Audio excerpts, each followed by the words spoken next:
Aujourd'hui, j'ai eu l'occasion d'interviewer Monsieur Amdiaz, le cofondateur de l'un des plus anciens médias de rap, mais aussi l'un des plus connus. C'est un réel pionnier dans la culture hip-hop et la culture urbaine d'aujourd'hui, et son média est resté dans les annales. Il a pu interviewer les plus grands comme Orelsan, Section d'Assaut, Joe Star, Booba, ou encore Caris, Kem et plein d'autres artistes qui aujourd'hui ont une énorme notoriété. Et moi, étant passionné de rap, j'ai eu le privilège de pouvoir avoir sa vision sur le monde artistique aujourd'hui. Lui poser des questions concernant l'entrepreneuriat et le milieu du rap en France, et vous allez voir comment Monsieur Amdiaz avait prédit que Internet était quelque chose sur lequel il fallait miser. Normalement ça commençait par comment tu vas, mais je t'ai déjà posé la question. Du coup... Voilà, ça va impeccable. Hein. Ok, voilà. très bien. Du coup, pour entrer dans le sujet, j'aimerais bien savoir, t'es toujours passionné par le rap, qu'est-ce que t'écoutes en ce moment comme style et comme artiste? Alors, pour pas te mentir, je suis de moins en moins fasciné par le rap. Pourtant, je suis un passionné invétéré. Hein. Ça fait des années que je fais ça. À la base, j'étais même rappeur moi-même au début quand j'ai commencé. Donc, c'est ce qui m'a amené justement dans ce milieu, à rencontrer d'autres gens et voilà. Ok. Donc, qu'est-ce que t'écoutes du coup comme style de musique? Alors, ce que j'écoute, voilà, c'était ça. Alors, ce que j'écoute en ce moment, j'écoute toujours du Booba. Okay. Parce que c'est un artiste que j'apprécie énormément depuis ses débuts. J'écoute aussi actuellement beaucoup de Damso et j'écoute un peu de Hamza. Voilà. J'aime un peu quand les textes sont un peu travaillés, quand il y a de la punchline. Et que c'est pas le cas de tous les rappeurs qu'on voit actuellement avec du vocodeur et très très très commercial en fait. Je suis totalement d'accord. Et est-ce que du coup tu as eu l'occasion d'écouter le dernier son de Damso avec Zola? Avec Zola, non, je l'ai pas écouté. J'ai pas eu l'occasion malheureusement. Non. Ah va. Bah, je te conseille d'aller l'écouter, c'est très bon. Avec grand plaisir, j'irai l'écouter. Alors, c'est deux artistes que j'aime bien aussi, donc ça va. Du coup, on parle de musique parce que dans le passé, du coup, t'as beaucoup travaillé dans ça. T'as lancé un énorme média de rap nommé Ndaoud. Si je me trompe pas, ce média, il a été lancé en 2007 et vous étiez un peu les précurseurs des médias français. Vous avez pu interviewer beaucoup d'artistes, comme tu l'as dit, Booba. Je sais pas si t'as interviewé Booba. Non, Booba, on l'a pas interviewé, mais j'ai eu l'occasion de le croiser à plusieurs reprises. J'ai filmé, j'ai fait des teasers. J'ai eu l'occasion d'interviewer Caris. Ouais, j'ai eu Caris. D'interviewer Maître Gims. J'ai rencontré toutes ces personnes. En fait, au début, ils étaient pas connus du tout. C'est-à-dire, c'était des jeunes qui commençaient la musique. Et à l'époque, il n'y avait pas autant de médias qu'aujourd'hui, en fait. C'est-à-dire, c'était vraiment de la musique de niche, le rap. Les gens s'intéressaient pas trop, c'était mal vu. Donc, ça s'est fait petit à petit. C'est ça qui nous a donné justement cette force à ce moment-là. C'est que parce que il y avait pas de médias. Et c'est vrai que moi, j'avais un média qui s'appelait avant Ndaoud et qui s'appelait Underground TV. J'allais dans les quartiers interviewer tous les jeunes qui commençaient le rap. Et c'était ma façon de les aider vu qu'il n'y avait pas de médias et aucun site internet qui diffusait du rap. Donc, je me suis dit, je vais faire ça. Et ça m'a permis de rencontrer justement mon acolyte Tonton Marcel de Ndaoud. Et on s'est associés comme ça et j'ai arrêté mon média et je suis parti comme ça après sur Ndaoud en fait. Ok. C'est super intéressant. Comment Ndaoud ça a commencé? C'est la connexion entre toi et Tonton Marcel, comment elle s'est faite? Alors c'est une connexion mais vraiment très simple. Alors je rappais à l'époque et j'avais fait un son qui s'appelait Fuck Skyrock en fait à l'époque.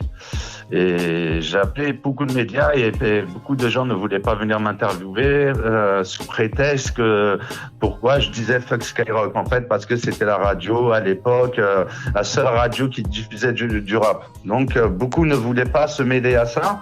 Et quand j'ai appelé Tonton Marcel, il est venu directement, il m'a interviewé et il avait bien aimé ma mentalité. On était restés amis comme ça et petit à petit, et jusqu'à ce qu'on s'associe ensemble quoi. Ok. Est-ce que t'es fier de ce que t'as pu réaliser du coup le média Ndaoud et même celui d'avant? Est-ce que du coup c'est quelque chose dont t'es fier? Alors ouais, je suis un peu fier parce que c'était un petit rêve. Comme on dit quand on commence.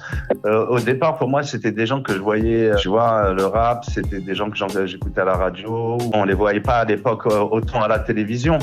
Mais c'est vrai que maintenant, avec le temps, je me dis, je sais pas si c'est de la chance d'avoir pu croiser tous les gros artistes qui sont devenus aujourd'hui justement connus. Et encore parce qu'il y en a encore d'autres en date. Je sais pas si tu connais Capcus Gang. J'ai déjà entendu parler, je connais pas vraiment. Alors, c'est un groupe, mais il y a un rappeur aussi qui s'appelle Tiakola. Il a été au Victoire de la musique Ça, récemment. je connais. Voilà, Tiakola, par exemple, c'est quelqu'un, je me suis occupé de lui au moins 2 ans. Voilà, aujourd'hui, il est signé chez le producteur ancien producteur de Maître Gims et de Section d'Assaut. Ouais. Il est signé chez Dawala. Donc oui, je suis un peu fier d'un côté d'avoir un peu rencontré tous ces gens et avoir au moins atteint la limite de ce que je m'étais fixé, en fait. Vraiment. Et je pense, c'est un truc personnel que si le média aujourd'hui, Ndaoud aurait été créé avec l'engouement et du coup l'ampleur qu'a Internet aujourd'hui, je pense qu'il aurait eu beaucoup plus d'impact. Ah oui, largement. Parce que ça nous a dépassé un petit peu, moi et mon associé, ça nous a dépassé dans le sens, c'est très dur d'être dans l'artistique et avoir une vie à côté. C'est-à-dire aller travailler, parce que quand on a commencé, ça rapportait pas grand-chose. Parce que réellement, on faisait ça de manière très bénévole pendant au moins 2-3 ans. Hein. On faisait ça de manière bénévole, c'est-à-dire on allait voir les gens et après, au bout d'un moment, on a vu que c'était pas tenable. Il y a un site à gérer. Il y a des gens, il faut leur répondre quand ils envoient des mails. Et là, on a commencé à vendre un peu de publicité pour essayer d'évoluer. Mais oui, si aujourd'hui, par exemple, on avait le site à l'heure d'aujourd'hui, je pense que ça aurait été différent. Ouais, bien sûr. Ça aurait été différent de ce qu'on a fait. Et je pense qu'on se rend pas compte de l'ampleur du travail qu'il y a derrière un média comme ça. Et même derrière le montage vidéo, parce que en fait, moi, je faisais aussi du montage vidéo. Je suis aussi graphiste, je fais des covers aussi pour les artistes. Et souvent, les artistes sont souvent pressés. Comme tu me disais, tu es dans la vidéo et tu vas avoir, je pense, l'occasion de te confronter à tout ça. Ou lorsque tu fais un travail à un artiste, les artistes sont toujours pressé, c'est-à-dire que tu vas lui donner un délai de 10 jours et au bout de 5 jours, il va t'appeler « Ouais, mais il faut vite que tu me montes le clip » alors que il savent pas les tonnes de boulot qu'il y a derrière à monter, à faire le rendu. Des fois, on s'aperçoit qu'on a oublié quelque chose, on doit refaire le rendu et c'est des choses que les artistes, en fait, ils prennent pas trop en compte, en fait. Et je vois totalement de quoi tu fais parler. Et du coup, par rapport à la gestion du média, tu viens de dire que c'était compliqué, qu'il y avait beaucoup de taf derrière. Vous étiez que deux à faire Ndaoud ? Que deux. Et en plus de ça, le fait qu'on était que deux, beaucoup de gens pensaient qu'on était plusieurs, qu'on était une organisation. Alors que, mais par contre, ça m'a bouffé toute ma vie. C'est-à-dire que je commençais des fois à 8h le matin et j'étais encore sur mon ordinateur des fois à 8h le lendemain matin. Quand on avait beaucoup de travail, c'est-à-dire je dormais pas. Et au bout d'un moment, on en prend un coup. Et c'est très dur à gérer. Voilà. Ouais, je dois être vraiment prêt. Alors comme on l'a dit précédemment, la création du site elle remonte à 2007. Tonton Marcel, il a annoncé dans une interview qu'il y avait plus de 500 visiteurs par mois sur le site. On avait plus de 500 000 visiteurs. On est arrivé même à plus d'1 200 000 visiteurs à un moment donné. Hein. Ah ouais. C'est-à-dire, on avait atteint vraiment des niveaux qui étaient inatteignables par les autres gens parce qu'on était le seul média rap à ce moment-là. C'est ça. Donc, ça rejoint un peu ce que tu disais. Il faut mieux faire ce qu'on aime plutôt que essayer de plaire aux autres. T'as compris un truc très très très important parce que lorsque tu suis les gens, tu vas faire que ce que les gens font. Mais des fois, faut pas avoir peur de sortir de ce que tu fais et d'apporter quelque chose de nouveau et même quelque chose qui va choquer. Justement, les gens, quand ils n'ont pas l'habitude de quelque chose, au début, ils sont un peu réticents. Mais à force d'y croire par toi-même et d'imposer des choses, au bout d'un moment, ça devient une marque de fabrique. Et c'est comme ça qu'on se crée justement une identité et être différent des autres. C'est ce qu'il faut faire en tout cas. Ouais, je parlais de Tonton Marcel dans la même interview. Et il a annoncé qu'on lui a proposé de racheter le site 500 000 €. Et du coup, est-ce que vous avez refusé l'offre ?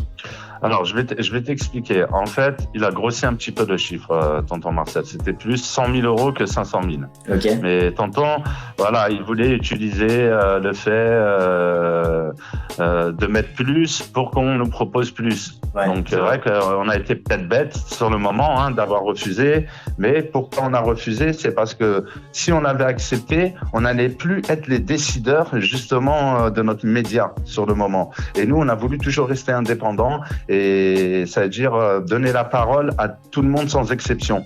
Parce qu'il nous est déjà arrivé par le passé, par exemple, de donner la parole à des Dieudonné, à des Kimi Seba, à des gens qui sont un peu mal vus dans les médias, alors que nous, c'est donner la parole à quelqu'un, ça ne veut pas dire approuver ses idées. Et donner la parole à quelqu'un, c'est donner le moyen de s'exprimer. C'est-à-dire, moi, quand j'avais mon média, peu importe qui c'est, et je pouvais lui donner la parole pour pouvoir s'exprimer. Voilà, c'est ce qu'on appelle la démocratie. Ouais, ça revient un peu à ce qu'on a dit juste avant par rapport à faire son truc. C'est ça. Et est-ce que du coup tu regrettes aujourd'hui de ne pas avoir accepté? Un petit peu, oui, je regrette. Parce que sur le coup, des fois quand on est en pleine action, on est dedans, on se dit, bon, il y aura d'autres portes qui vont s'ouvrir, mais on calcule pas les autres problèmes qui risquent de surgir, en fait, derrière. Nous, en fait, ce qui nous a arrêté, c'est plus le fait que notre site, il était réputé pour les clashs. C'est-à-dire, quand un rappeur, il parlait de quelqu'un, on allait le voir, on lui donnait la réponse et ça créait beaucoup de clashs dans le rap français. Et il y a eu un moment, Booba avait fait une vidéo et pourtant on parlait de lui. Et à l'époque, on s'est fait sanctionner par YouTube puisqu'il a fait une réclamation, le fait qu'on a utilisé son logo au KLM à l'époque. Et à cause de ça, on nous avait fait sauter la chaîne. Et sur le coup, on a perdu énormément parce que nous, tout dépendait de notre chaîne YouTube. Ouais. C'est-à-dire le site, il était lié à la chaîne YouTube. Donc à un moment, plus de revenus, la chaîne YouTube qui disparaît. Et au bout d'un moment, on s'est dit, j'avais pas la force de tout refaire à zéro. J'ai préféré abandonner et mon associé pareil. Hein. Non, ça se comprend aussi quand tu perds tout le travail que tu as fait depuis le début. C'est tout le travail depuis le début. Hein. Ça veut dire des milliers de vidéos, mais je pense que ça a été fait exprès dans le sens où il y avait beaucoup de vidéos qui dérangeaient beaucoup de gens. Mais là, on a un disque dur, c'est-à-dire peut-être que ça ressortira en format DVD ou en format série, sur les réseaux sociaux, quoi. Il y a des trucs que vous avez filmés qu'on n'a pas encore vu, que vous n'avez pas posté? Oui, il y en a beaucoup, hein, mais ça ne sera jamais de passer parce que c'était vraiment des artistes comme MC Jean Gabin qui s'en prenaient à d'autres artistes. Il est connu pour pas avoir sa langue dans sa poche. Et donc, nous, pour éviter de créer des problèmes, on s'est dit on va pas les diffuser parce que des fois, ça nous est arrivé à l'heure de la diffusion. C'est-à-dire, on annonçait la veille pour le lendemain, genre à 18h, telle vidéo va sortir, tel artiste va répondre à tel artiste. Et paf, le lendemain, on se faisait hacker le site. On s'est fait hacker le site 11 fois. C'est-à-dire, c'est quand même quelque chose d'important. Hein. Voilà, on dérangeait beaucoup de monde, en fait. Ok, et du coup, comme tu dis là, c'est une autre époque et c'était très axé sur le clash. Est-ce que si aujourd'hui tu aurais l'occasion de refaire la même chose, tu referais la même chose ou pas? Non. Alors si j'avais à refaire, aujourd'hui on ferait plus essayer de mettre en valeur les artistes plutôt que nous on leur donnait la parole. C'était pas nous qui leur demandions de s'embrouiller avec les artistes. Mais c'est vrai que aujourd'hui avec le temps, je me dis on aurait peut-être pu donner plus d'importance à certains artistes parce que c'est vrai que nous aussi à un moment on était plus dans les artistes mainstream, c'est-à-dire les artistes qui faisaient des vues et on choisissait malgré on prenait tout le monde, mais on faisait quand même un tri parmi tout ça parce qu'il y a des fois il y a des artistes qui sont prêts et des fois il y a des artistes qui sont pas encore prêts à être visibles. Ouais. Donc Maintenant si j'avais à refaire, je l'aurais fait autrement. Hein. Très honnêtement. Un petit peu plus parler de toi, juste avant de parler de toi, de te dire à quel point je trouve ça fou, la vision, comme on peut dire que tu étais un peu visionnaire. C'est le nombre d'artistes que tu as pu interviewer qui aujourd'hui ont une visibilité folle. Je trouve ça vraiment visionnaire. Ouais, tu vois, après, il y a aussi un petit côté du hasard, tu vois, dans tout ça, comme on dit. Mais c'est la passion. Lorsque tu es passionné, tu peux atteindre ce que tu veux. Et ça, j'en suis persuadé. Parce que quand j'ai commencé, j'avais aucun contact et je connaissais vraiment personne. C'est-à-dire que c'est par le travail que j'ai arrivé à contacter petit à petit les gens, en arriver à tel ou tel artiste, que les gens reconnaissent après le travail. Et c'est comme ça qu'on se crée ensuite un réseau. Et ensuite, une fois qu'on a un réseau, c'est très facile parce que dès que quelqu'un sort un album, on nous appelle. C'est-à-dire, c'était plus à nous de courir après les gens. C'était aux gens de courir après nous. Et ça s'est renversé comme ça du jour au lendemain. Et c'est vrai que c'est très plaisant sur le coup. Mais c'est vrai qu'avec du travail, on peut tout faire. Et surtout, ne pas se laisser décourager par les gens qui te disent que arrête de rêver. Tu vois, c'est ce genre de choses. Tu vois, quand on est dans l'artistique, c'est pas quelque chose de simple, mais c'est quelque chose, lorsque tu es passionné, tu peux l'atteindre. Et ça, j'en suis persuadé parce que la plupart de tous ces artistes, j'ai le souvenir par exemple de Caris, les débuts quand il était pas connu, il était tout timide, il parlait très doucement. Ouais. Et je me souviens quand je lui ai fait sa première interview, il était aussi déterminé qu'il est maintenant. Il se voyait déjà là où il est. Ça veut dire qu'il voyait son parcours comme ça. Donc, c'est pour ça qu'il a réussi. Donc, je pense que lorsqu'on croit à son truc et qu'on est déterminé, on peut atteindre les choses. Ouais, totalement d'accord. Mais du coup, on va parler un petit peu plus de toi. Et pour commencer, t'as fait quoi comme études, si t'as fait des études? Alors, je vais pas te mentir, j'ai pas de grosses études. Je suis arrivé au bac et j'ai arrêté. Voilà. Okay, et j'ai fait après j'ai fait de l'informatique. J'ai fait un peu de programmation en informatique. Donc heureusement c'est ça qui m'a aidé un petit peu pour pouvoir créer des sites, pouvoir gérer justement un YouTube. Faut avoir un peu de compétences, même si c'est des trucs simples aujourd'hui qui sont devenus simples, mais à l'époque c'était pas aussi simple de créer par exemple un site. Aujourd'hui il suffit d'aller sur internet, il y a déjà des sites déjà tout prêts. Il y a juste à mettre du contenu dedans. Alors que nous à notre époque fallait le créer le site. Et c'était très, très, très difficile. Ouais, je vois. Et tu penses qu'aujourd'hui, avoir des études, c'est indispensable? En tout cas, ça sert. Moi, je dis toujours, vaut mieux avoir un bagage de côté pour après, parce que j'ai vu beaucoup d'artistes qui comptaient que sur l'artistique et que lorsque l'artistique, ça n'a pas fonctionné pour eux, ils se sont retrouvés dans des situations très difficiles. Pourquoi? Parce qu'ils n'avaient pas de bagage à côté. Après, avoir des gros bagages, ça sert toujours. Mais avoir du talent, c'est quelque chose qu'on peut pas te retirer. C'est-à-dire, le talent, c'est quelque chose, tu l'as ou tu l'as pas. Tu vois, alors que les études, c'est quelque chose que tu apprends. Le talent, c'est quelque chose, c'est inné. Voilà. C'est-à-dire, il y a juste à le perfectionner. Moi, je dis les deux vont ensemble. Les études et apprendre par soi-même. C'est-à-dire être autodidacte. C'est-à-dire dans quelque chose. Mais quand on est autodidacte, on comprend mieux les choses que lorsqu'on les apprend à l'école. Parce que moi, il m'est déjà arrivé, par exemple, des gens qui sortent de l'école, qui ont des diplômes et ils ont des problèmes des fois sur leur site. Ils m'appellent, comment je peux faire ça, comment je peux faire ça. Alors je me dis, bon, c'est lui qui est ingénieur, c'est pas moi. Mais parce que moi, je suis quelqu'un, je prends beaucoup de temps pour apprendre. C'est-à-dire, quand je m'y mets dans quelque chose, je m'y mets à fond. C'est-à-dire, je fais pas de concessions. C'est-à-dire, j'apprends, j'essaie pas de sauter des étapes pour essayer d'aller plus vite. J'essaye d'aller petit à petit pour atteindre mon objectif. Et c'est comme ça qu'il faut, je pense, se comporter. À chaque fois que tu dis quelque chose, chez moi, là, je fais ouais de la tête.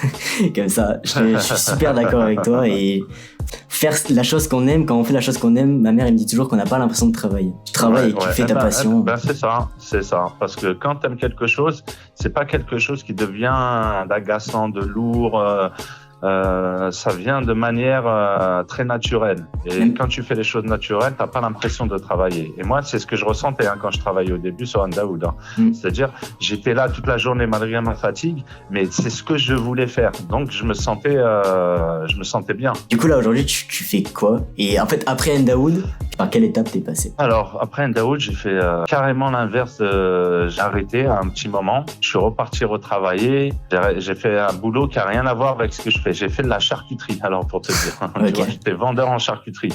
Mais c'était une période parce que je voulais passer à arrêter un peu tout ça. J'en avais un peu marre de la musique. À un moment, avec la chaîne qui est partie, j'avais l'impression que tout ce que j'ai fait toutes ces années, en fait, je l'ai perdu. Et sur le coup, ça m'a un peu déprimé une petite période. Maintenant, avec le recul, je me dis, en fait, tant mieux parce que tous ces bagages m'ont permis aujourd'hui de pouvoir essayer de passer à autre chose. Comme je t'avais expliqué, j'ai une marque qui s'appelle SLVC. C'est-à-dire seule la victoire compte. Avec un ami à moi, on est associés. Le site va arriver au mois d'avril qui arrive. C'est quelque chose de nouveau et je vais repartir sur ça. Mais ça sera toujours lié avec la musique dans le sens où des fois, il m'arrive on produit d'autres artistes. Je produis un titre, 2 titres, un clip. En fait, je tente à chaque fois. Pourquoi pas? Ça pourrait remarcher pour un autre artiste. Voilà, puisque je mets toute mon expérience quand j'écoute les gens. Aujourd'hui, plein de fois, j'ai conseillé des maisons de disques en leur disant que cet artiste, il va vendre, il faut le signer. Et ça s'est passé exactement comme je leur ai dit. Et c'est pour ça qu'on me dit que je suis un bon expert des musiques urbaines, en fait. Ben, ça s'est vu, là, tu m'as envoyé la vidéo de 7 à 8 qui était venu te voir pour du coup parler de Booba. Exactement. C'était par rapport à leur embrouille qu'ils ont eu à l'aéroport d'Orly. Et moi, face à cette embrouille, le fait que je connais Caris et Booba, donc moi, j'ai intervenu parce que je sais que TF1, que que tous ces médias, j'avais peur qu'ils disent des trucs sur Booba qui sont pas vrais. Donc, j'ai voulu mettre ça un peu en avant. C'est pour ça que j'ai intervenu. Bon, j'ai parlé plus que ça, mais ils ont mis la partie qui les intéressait, en fait, dans la vidéo. Mais c'est vrai que Booba, aujourd'hui, je le considère un peu comme le Johnny Hallyday du rap français. Pas dans le style de musique, mais dans le fait qu'aujourd'hui, c'est l'un des plus grands rappeurs. Aujourd'hui, après 20 ans de carrière, 25 ans de carrière, il est encore là et il y a des petits aujourd'hui qui le connaissaient pas à l'époque, qui sont nés entre-temps et qui aiment toujours ce rappeur. Donc pour moi, il a réussi à associer l'ancienne et la nouvelle génération. Ouais. On va pas se mentir, il y a des artistes, au bout de 2-3 ans, ils disparaissent, on les revoit plus. Hein. Bah souvent là, ces artistes qui disparaissent, je trouve que c'est du coup beaucoup de musique commerciale. C'est des chanteurs, ils se basent sur la tendance. Et lorsqu'on se passe sur la tendance, lorsque la tendance elle est passée, ils sont plus tendance. Donc on veut plus d'eux, on les invite plus, ou bien il y a quelqu'un d'autre qui le fait mieux qu'eux. C'est ça. Alors que quand on a du texte, les gens se souviennent toujours du texte avant l'artiste. Donc c'est pour ça que c'est très important d'avoir un parcours propre et honorable. Et peu d'artistes ont des parcours propres. Et aujourd'hui, du coup, c'est quoi le poste que tu occupes au sein de ta marque ? Aujourd'hui, je suis directeur de communication et je suis webmaster aussi. Donc c'est moi qui gère toute la logistique en fait qui a à voir avec le site, qui va à voir avec les ventes. C'est moi qui réalise par exemple les photos, tout ça. Cette expérience-là, du coup, parce que du coup maintenant tu es webmaster et tu t'occupes de la communication. Et sans études, est-ce que c'est pas dur de s'occuper de tout ça ? C'est très dur parce qu'il y a beaucoup de choses, c'était pas mon domaine et j'ai dû apprendre avec des erreurs parce que souvent, c'est ce qu'on dit, la communication, au départ, on a l'impression que ce qu'on fait c'est bien, mais il y a des façons de communiquer, il y a des façons de cibler, il y a des façons, en fait, c'est un boulot. Et au bout d'un moment, tous ces petits postes, il a fallu apprendre, comprendre. On a appris comme ça, en étant autodidacte. Mais c'est vrai que c'est pas facile. Et aujourd'hui, est-ce que tu gagnes mieux ta vie avec Ndaoud ou avec la marque de vêtements que tu vas lancer ? Alors, je pense que je vais gagner plus la marque que je vais lancer, dans le sens où Ndaoud, c'était moitié bénévole, alors que là, il y aura pas de bénévolat. Donc là, ça va être vraiment pour atteindre un objectif, vraiment grandir,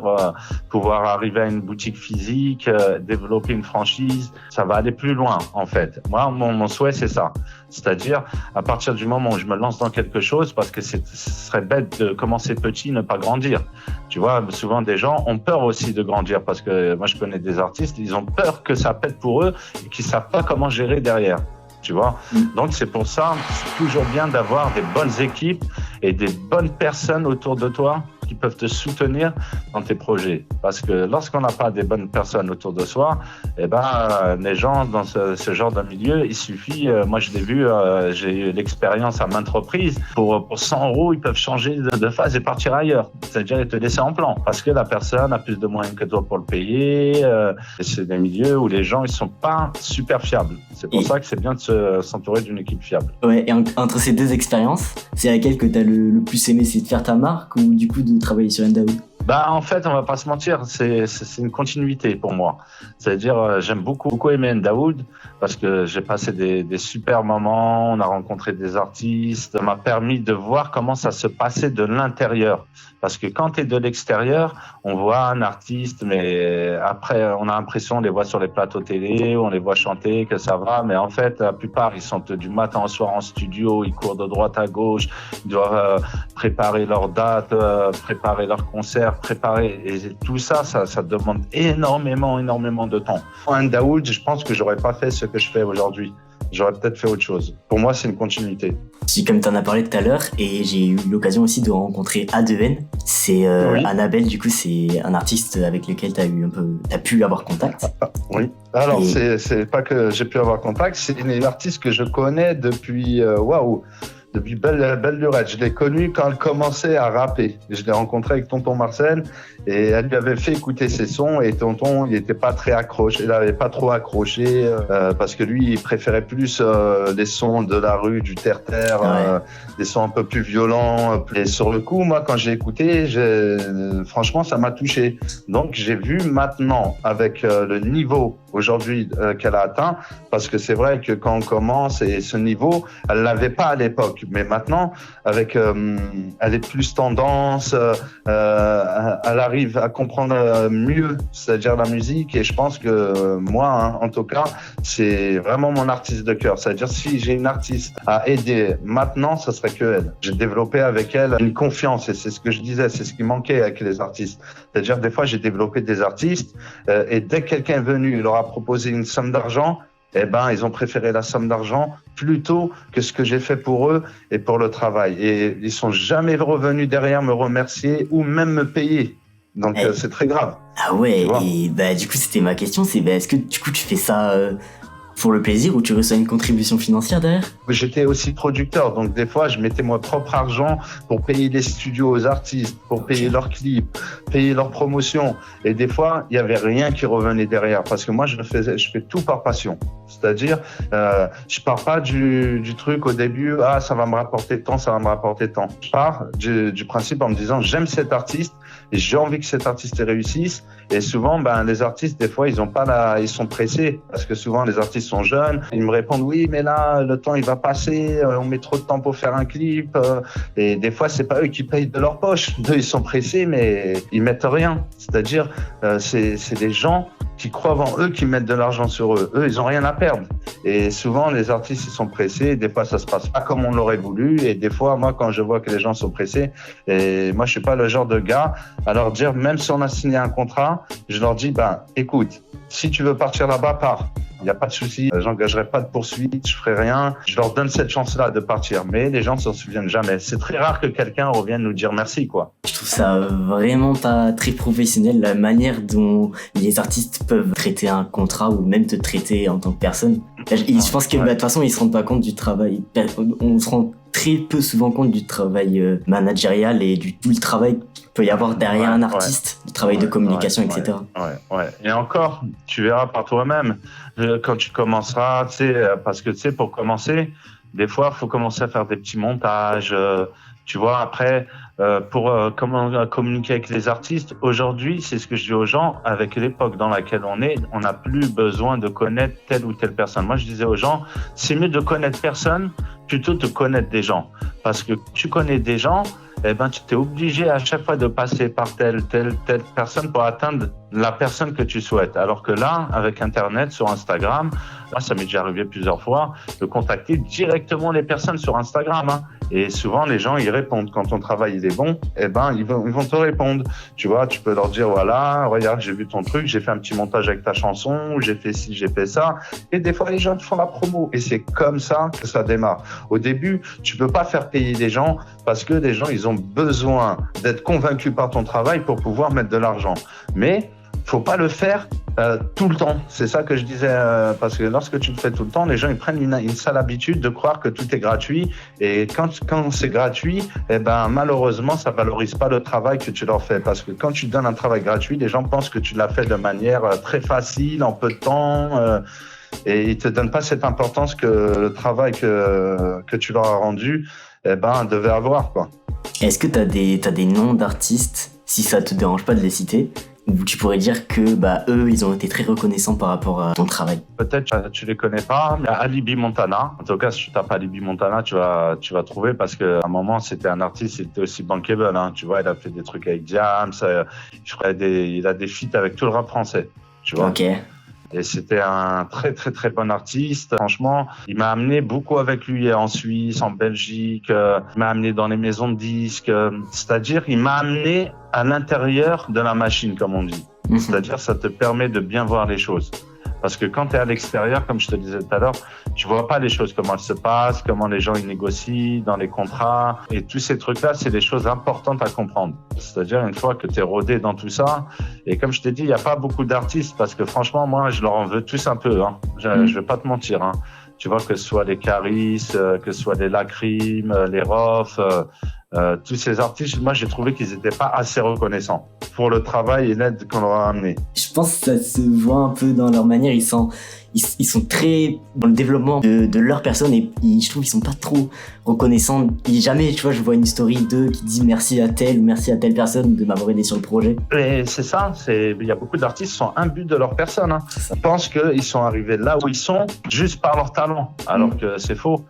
Ils sont arrivés là aussi par les gens qui les ont amenés là. Et souvent, dans ces milieux, il y a beaucoup de gens qui ont amené des gens... Ah oui, il y a aussi un artiste que je peux citer, j'avais oublié, Sefiu. Je sais pas si tu vois c'est qui.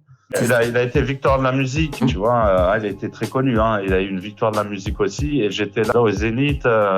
J'ai touché sa victoire de la musique comme ça des mains. C'était un truc incroyable, tu vois. Ouais. Et c'est un peu la concrétisation du travail. Voilà. Reconnaissance. Et ça fait super plaisir. Ouais. Ok. Et le meilleur souvenir du coup que tu peux avoir, c'est celui-là, tu dirais, ou il y en a peut-être un autre? Voilà, après, bon, il y a aussi un souvenir qui m'a super touché, c'est Joey Starr, tu vois. T'as travaillé avec Joey Starr?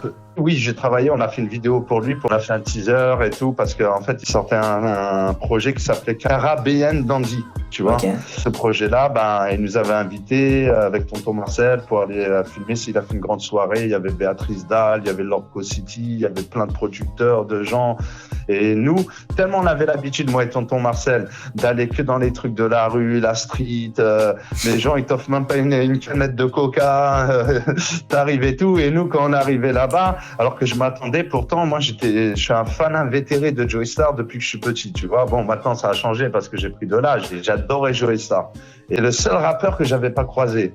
Et ce jour-là, quand je l'ai croisé, je sais pas, quand je suis arrivé, d'habitude, je suis pas timide. Alors que quand je suis arrivé devant lui, d'un coup, je suis devenu timide et je lui dis, franchement, est-ce que je peux faire une photo, et tout. Et ça l'a fait rire. Il m'a dit, oh, c'est le journaliste ou le fan qui est venu me voir aujourd'hui? Et ça m'a fait rire. Et sur le coup, il a appelé les gens là, qui bossaient. Il leur a dit, non, mettez-les bien et tout. Et franchement, il nous a mis, mais vraiment bien. Et là, ça a changé tout sur Joey Starr. Je dis, putain, les gens, en fait, c'est un gars super bien, en fait. Il était très, très respectueux, gentil. En fait, c'est rien à voir avec l'image qu'on lui donne à la télévision, en fait. C'est ça, il faut que, je pense que les artistes, ils veulent peut-être représenter l'image qu'ils donnent, souvent. Et c'est peut-être un peu dommage parce que, dans le milieu du rap, des fois, ils en font un peu trop, ouais. En plus, dans le milieu du rap, il y a beaucoup de violence, on s'est fait seul, et ils essaient beaucoup de représenter ça, je pense, alors que c'est un personnage qu'on se crée, mais on n'est pas obligé de être le personnage qu'on se crée. Je pense qu'il l'a compris maintenant avec les années, parce qu'il commence par le rap, il finit comme acteur, et je pense qu'il a réussi, contrairement à d'autres, à réussir à s'intégrer et à changer, c'est-à-dire il a réussi à se reconvertir dans autre chose que le rap. Aujourd'hui, il a sa place dans le cinéma. Aujourd'hui, on le voit, contrairement à d'autres rappeurs qui ont commencé dans le rap et aujourd'hui, on les voit plus, quoi. Ils n'ont pas réussi à, par exemple, Caris aussi, il arrive à faire ça. Tu vois, là, il y a un film qui va sortir de Caris sur Netflix. Je pense que c'est demain, je crois. Ah ouais. Demain, il y a un film. Ah oui, il a fait un film là. Caris, qui sort là sur Netflix. Et là, il en est à son 2e ou 3e film, donc je pense que lui, sa reconversion, elle est déjà... Si t'as des conseils à donner aujourd'hui pour réussir dans les métiers d'internet, du multimédia, tout ça, ce serait quoi? C'est déjà bien connaître ton métier. C'est-à-dire, parce que une fois que tu connais bien ton métier, il y a personne pour te contredire. Tu peux avancer, tu peux faire des choses alors que quand tu as besoin, c'est-à-dire essayer de t'apporter et essayer d'utiliser le maximum de logiciels que tu peux utiliser, c'est-à-dire avoir de plus de compétences. Et plus tu as de compétences, et plus tu as de chance. C'est-à-dire il faut apprendre un petit peu de Photoshop, un petit peu de After Effects, un petit peu de Premiere Pro, un petit peu... avoir un petit peu des compétences dans chacun. Mais le logiciel que tu dois maîtriser le plus, c'est celui dans lequel tu souhaites justement évoluer. Par exemple, si tu souhaites être dans la vidéo, c'est sur ça que faut se lancer, quoi. Parce qu'aujourd'hui, je vais pas te mentir, j'avais rencontré un jeune, il s'appelait Basile. C'était un petit jeune comme toi, tu vois, 6 ans de ça. Et ce petit jeune, je l'avais présenté justement au Catcus Gang, tout ça, et à la fin, aujourd'hui, il fait des clips avec Section d'Assaut, il a fait des clips, je crois même avec PNL, c'est tout ça, tu vois. Je viens encore de faire oui avec ma tête, parce que c'est exactement ce que je pense. C'est fou à quel point je pense que il faut être le plus polyvalent possible, pour pouvoir toucher à tout et jamais avoir à demander à quelqu'un « Ah je sais pas faire, faut que tu le fasses à ma place ». C'est ça, parce que quand tu demandes, ça te ralentit et surtout quand t'as envie de faire les choses vite, les gens, ils prennent pas des fois de la même manière que toi, tu prends les choses au sérieux. Et ça te fait ralentir et ça te fait pas avancer. C'est mieux de faire les choses et se tromper, parce que c'est avec ces erreurs qu'on apprend de toute façon. Et plutôt que à chaque fois d'essayer de trouver une petite combine pour avancer plus vite, ça sert à rien tout ça. Moi je te dis, c'est la passion, la détermination. C'est les deux maîtres mots, il faut que tu te mettes en tête. Si tu es passionné, crois-moi qu'à un moment ou à un autre, tu vas arriver à ce que tu veux faire. De toute façon, je pense qu'on peut pas connaître ce que c'est la réussite si on n'a jamais connu la défaite, parce que en soi, je pense que les deux sont liés, tu vois. C'est comme une médaille, hein, tu vois, il y a le revers de la médaille, c'est-à-dire le côté pile et le côté face. Donc, mais les deux, ils sont dans la même médaille, tu vois, ça dépend seulement de ce côté duquel ça tombe. Donc, comme on dit, l'échec, il fait partie de la victoire, et la victoire, elle fait partie aussi de l'échec. Pour finir un peu, j'aimerais bien savoir où est-ce que tu aimerais amener ta marque de vêtements aujourd'hui. Quels sont tes objectifs? Alors vraiment, mais tu vois, j'aimerais l'amener le plus loin possible, mais vraiment devenir le numéro 1 du streetwear, tu vois. Ouais. Ça va. Souvent, les gens me disent, quand je commence un truc, j'ai envie de l'amener le plus loin possible. Et pourquoi? Parce qu'aujourd'hui, je suis rassuré, parce que j'ai un réseau, je sais que je vais pouvoir la faire porter à des rappeurs. On s'est pas mis du jour au lendemain parce que la marque, elle date depuis 2 ans en arrière. On a pris le temps, en fait, dans la rue, de vendre des dans la rue aux gens. Et comme on dit, quand les choses sont bien faites, les gens, ils te récompensent. C'est-à-dire qu'aujourd'hui, il y a des gens, ils achètent la marque, ils font des photos, des vêtements sans qu'on leur demande et ils nous les envoient. C'est un truc de fou. Et les gens, ils aiment le slogan « Seule la victoire compte ». Pourquoi? Parce que c'est un message, c'est un état d'esprit. La victoire, jamais refuser l'échec. Et pour moi, c'est plus un état d'esprit, ma marque, qu'une marque. Je suis totalement d'accord, c'est ça. Ta marque, elle doit représenter quelque chose en gros, au final. Exactement. Il faut donner une image à la marque. Sinon, tout le monde crée des marques. Mais c'est vrai que on arrivait dans un engouement. Au début, on a commencé avec des dizaines de t-shirts, une vingtaine, une trentaine. Et aujourd'hui, ça commence à aller plus loin. Donc, c'est pour ça qu'on s'est dit, maintenant, on est arrivé au point, il nous faut un site pour pouvoir rentabiliser et pouvoir évoluer. Et pour évoluer, comme on dit, sans argent, aujourd'hui, on fait rien. Voilà. Ah ouais, j'aimerais bien savoir si c'est pas trop indiscret. Combien t'as pu investir dans la marque que t'as aujourd'hui? Alors, dans la marque que j'ai aujourd'hui, si je te dis, tu vas pas me croire, c'est pas une énorme somme, mais on a commencé avec 1 500 €. Des fois, les gens, quand on leur dit ça, c'est pour ça que je dis, des fois, vaut mieux commencer petit et grandir petit à petit. Mais aujourd'hui, on arrive dans des sommes entre 15 et 20 000 € là, actuellement. Et ça va aller encore plus loin parce que maintenant, on a des gros fournisseurs, on a réussi à convaincre des gros fournisseurs. On a même des magasins qui souhaiteraient aussi mettre la marque après que le site soit en ligne. C'est-à-dire on va pouvoir rentrer dans certains peut-être magasins. Donc, ça peut être super. Ok, t'as l'air enthousiaste quand on parle. Ouais, je suis enthousiaste parce que j'ai vu les retours. On a des joueurs de foot d'Angleterre qui nous ont envoyé des messages où est-ce qu'ils pouvaient trouver notre truc. On a des fighters de MMA, des boxeurs. Donc je me suis dit, si des sportifs sont intéressés par notre message, c'est la victoire compte, ça va intéresser beaucoup de gens. Par expérience, je le sais parce que c'était comme ça que j'ai commencé avec Ndaoud. Quand il y a un retour et beaucoup de retours, ça veut dire que les gens ils aiment. Mais quand il n'y a pas de retour, ça veut dire que les gens ils aiment pas. Il faut se remettre en question. Super intéressant. Tout ce que tu as dit depuis le début, je trouve ça super intéressant, l'expérience que tu as dans ce monde-là on va dire un peu de l'entrepreneuriat et tout. J'aurais bien aimé du coup que tu me dises quand est-ce que ton site va s'ouvrir. On a prévu le 15 avril. Ouais, parce que samedi prochain, on fait un shooting, il y a un défilé et un shooting. Pour la nouvelle collection, on va faire les photos. Donc après, ça prend un temps de tout remettre de tout mettre en ligne et tout. Sinon, le site, tout est prêt. Il y a juste maintenant les photos à mettre, quoi. Okay. Et en tout cas, c'est entre le 15 et le 20 avril, en tout cas. Voilà. Ok, ça va. Eh bien, merci beaucoup. Je suis très content de... Je te souhaite en tout cas une bonne continuation dans ce que tu fais. Ta première année en cinéma, non? C'est ça, c'est pas vraiment du cinéma, c'est en fait, du coup là-bas, je fais des sites internet, de la communication et de l'audiovisuel. D'accord. C'est bien, t'as tout compris. Quand t'as ces trois-là, tu peux que avancer. Tu vois, écoute pas les gens qui vont te dire, tu sais, tu peux commencer une page Instagram, te donner une identité, ton logo, tout ça c'est important. Tu comprends? C'est-à-dire, tu te nommes Vision Art ou quelque chose comme ça, tu fais ton logo, tu le mets sur ta page, et à chaque fois que tu as une réalisation que tu as faite, tu la postes, ça te permet de voir les gens qui viennent cliquer sur tes photos, voir qui tu touches, et petit à petit, c'est comme ça que tu te crées un réseau. Aujourd'hui, juste avec Internet, tu peux te créer un réseau.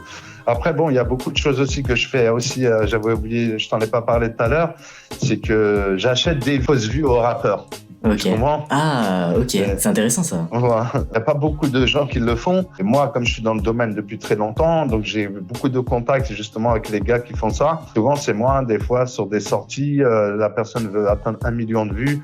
Dès la sortie, eh ben, c'est moi, je m'en occupe aussi de ça. Et par rapport à l'algorithme, tu fais ça ou juste pour gonfler l'ego du rappeur? Ouais, non, c'est juste pour que les gens se retrouvent en top tendance sur YouTube, en fait. Okay. Et quand tu es en top tendance, ça te permet justement d'avoir beaucoup de streams après. Et ça marche? Bah, ça marche, mais pas pour tout le monde. C'est ce que je dis.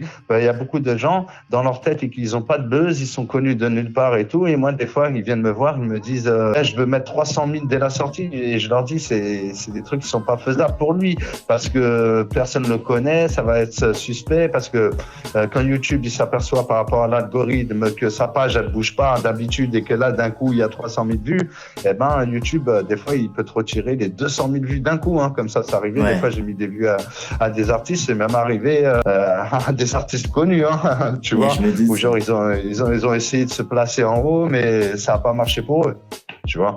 Ouais, je vois. Pour ça, je dis, il n'y a pas mieux que le vrai. Mais des fois, il faut accompagner le vrai avec un petit peu de faux. Parce que c'est ça, aujourd'hui, un artiste qui n'a pas de vue, on va dire, ça marche pas. Et moi, je le fais. Souvent, c'est pour les Instagram, booster un petit peu les Instagram, booster un petit peu les YouTube, les Facebook. Ça sert aussi, tu vois. Ouais, ça sert un petit peu de se booster. Mais il ne faut pas en abuser, voilà. De toute façon, un artiste sans communication, il ne peut pas vraiment marcher. La communication d'un artiste, c'est primordial pour moi. T'as tout compris. Je vais te dire encore plus, c'est que la communication, c'est la base. Parce que sans la communication, et c'est ce qui coûte plus cher à l'artiste, plutôt que de créer un disque, hein, c'est la communication. Et sans la communication, ben, c'est comme si tu étais dans un trou, tu criais tout seul et que c'est d'un côté qui t'entendent, qui peuvent t'entendre. Mais quand il y a la communication, mais c'est ce qu'on appelle la communication ciblée. Il ne faut pas non plus être partout pour être partout. Il faut avoir un plan. Là, voilà, c'est exactement. Il faut avoir un bon plan de communication. Ok, ça va. Bah, c'est super intéressant. Voilà. Merci beaucoup. Bon, je te dis, passe un bon week-end en tout cas, et à la prochaine et n'hésite pas. Ouais. C'était incroyable. Merci beaucoup.